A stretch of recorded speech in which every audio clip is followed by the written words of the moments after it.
Guys, आज हम discuss करेंगे रीजनिंग का एक topic that is mathematical operations. और मैथमेटिकल ऑपरेशंस का आज का हमारा कॉन्सेप्ट होएगा इंटरचेंजिंग ऑफ सिंबल्स। अब मैथमेटिकल ऑपरेशंस जैसे ही टर्म हम सुनते हैं हमारे ऑटोमेटिकली दिमाग में बातें स्ट्राइक करने लगती हैं। मतलब जो भी मैथमेटिक्स में हम ऑपरेशंस यूज़ करते हैं और हमारे बेसिक ऑपरेशंस 4 होते हैं, that is addition, subtraction, division and multiplication. ये हमारे 4 इम्पॉर्टेंट और बेसिक ऑपरेशंस होते हैं जो हम परफॉर्म करते हैं, और इन्हीं का थोड़ा सा एडवांस वर्जन को हम आगे डिफरेंट नेम्स दे देते हैं। तो सिंबल होता है एडिशन का plus, minus, divide and multiply. ये 4 सिंबल्स होते हैं कोरिस्पॉन्डिंग टू देयर ऑपरेशंस।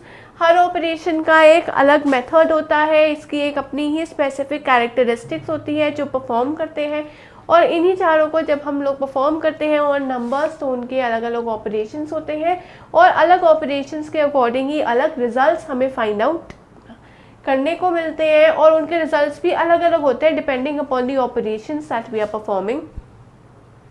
तो इन टॉपिक्स में क्या होता है, आपको कैसे टाइप के क्वेश्चंस प्रोवाइडेड होते हैं।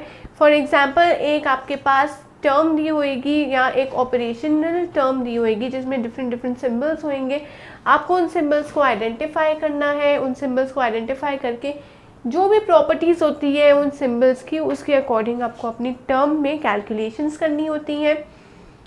प्रीवियस वीडियो में हमने डिस्कस किया था मैथमेटिकल ऑपरेशंस, जहाँ पर हमने सिंपल मैथमेटिकल ऑपरेशंस परफॉर्म किए थे, राइट। अब हम क्या करेंगे कि हम वहाँ पर हमें कोडेड फॉर्म में थे ऑपरेशंस, और उन कोड को हमें डीकोड करना था। उसके बाद ऑपरेशंस उनके ऊपर अप्लाई करने थे।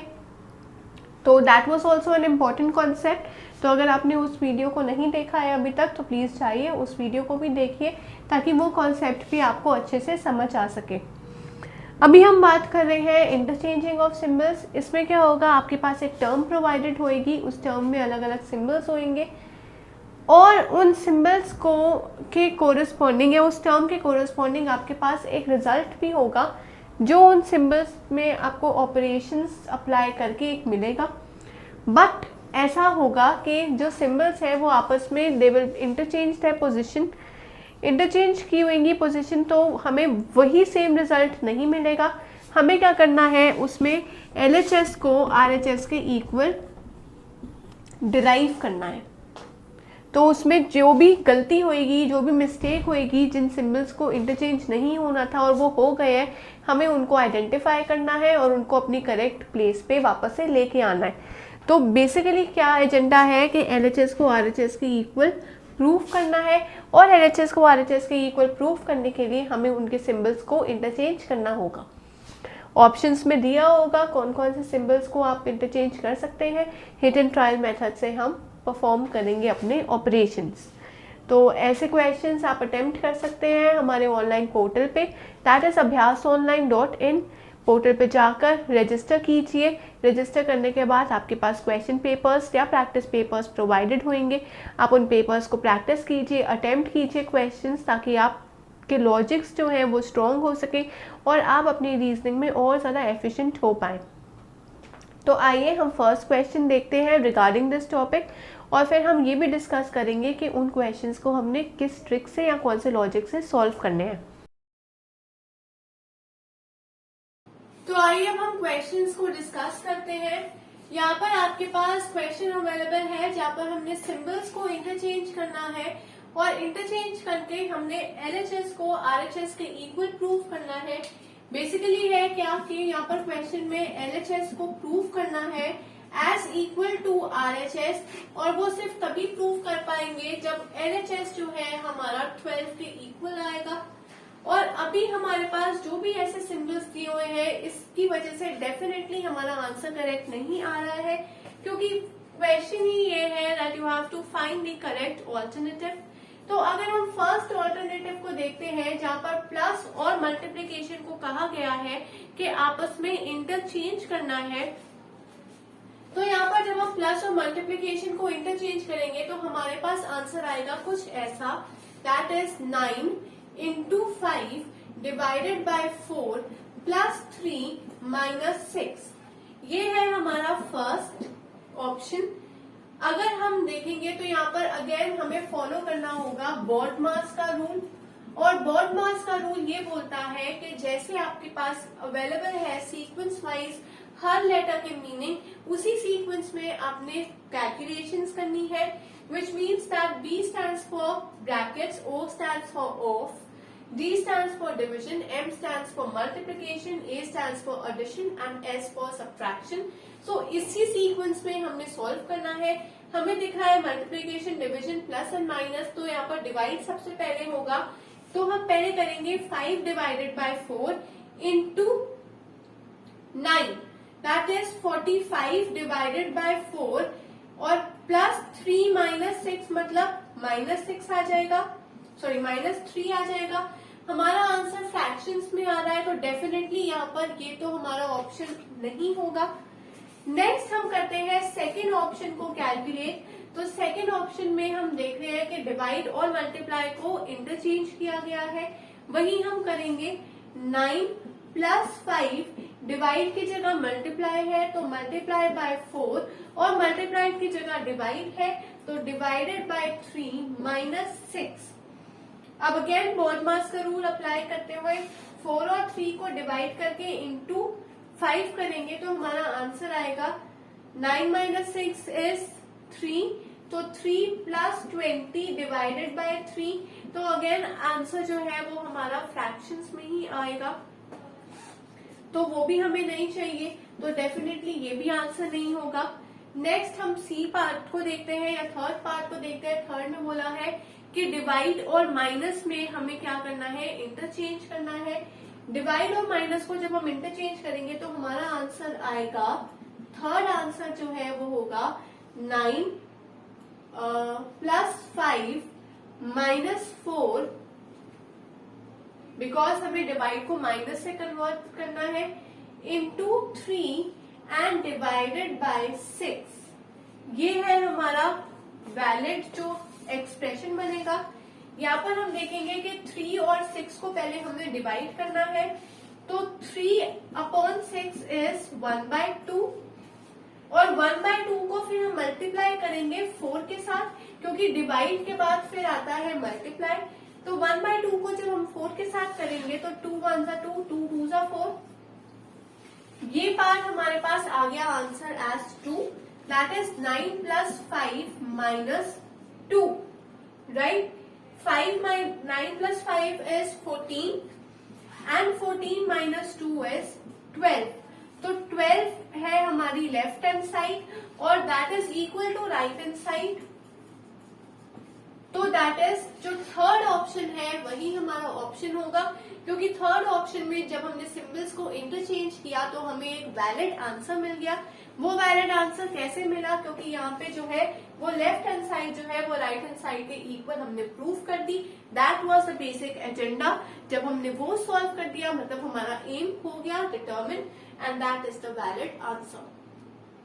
तो ऐसे क्वेश्चंस जो है वो पूछे जा सकते हैं, मैथमेटिकल ऑपरेशंस का पार्ट होते हैं और इन क्वेश्चंस को सॉल्व करना बहुत ही ज्यादा इजी होता है, क्योंकि यहाँ पर आपने सिर्फ अपना थोड़ा सा कॉमन सेंस अप्लाई करना है एंड उसके बाद you just require little bit of mathematical calculations and you are done. तो ये था हमारा फर्स्ट क्वेश्चन। अब हम नेक्स्ट क्वेश्चन को भी अटेम्प्ट करेंगे ताकि ये कॉन्सेप्ट हमारा अच्छे से हम समझ सके और हमारे को क्लैरिटी मिल जाए रिगार्डिंग दिस कॉन्सेप्ट। अब हम यहाँ पर देखते हैं नेक्स्ट क्वेश्चन। नेक्स्ट क्वेश्चन में भी यही है कि हमें करेक्ट ऑल्टरनेटिव फाइंड आउट करना है ऑफ द गिवन एक्सप्रेशन। अब ये जो हमारा लेफ्ट हैंड साइड पे जो भी एक्सप्रेशन है that will be considered as left hand side और 21 as the right hand side. तो हमें दोनों को इक्वल फाइंड आउट करना है कि इन चारों ऑप्शंस में से कौन से सिंबल्स को इंटरचेंज करके हमारा लेफ्ट हैंड साइड की कैलकुलेशन इज इक्वल टू 21। तो फर्स्ट ऑप्शन है इसके प्लस और माइनस में से हमें चूज करना है। सबसे पहले मैं आपको बता दूंगी कि यहाँ पर भी हमने BODMAS का रूल ही फॉलो करना है कि जिस हिसाब से यहाँ पर आपको ऑपरेशंस दिए हुए हैं, जिस सीक्वेंस में दिए हुए हैं उसी सीक्वेंस में हमें सॉल्व करने हैं हमारे ऑप्शंस या हमारे ऑपरेशंस। यहाँ पर फर्स्ट है प्लस को हम माइनस से रिप्लेस कर देंगे और माइनस को प्लस से। हम देख रहे हैं कि यहाँ पर एक यहाँ पर माइनस है और यहाँ पर प्लस है, तो वैसे ही हम रिप्लेस करेंगे।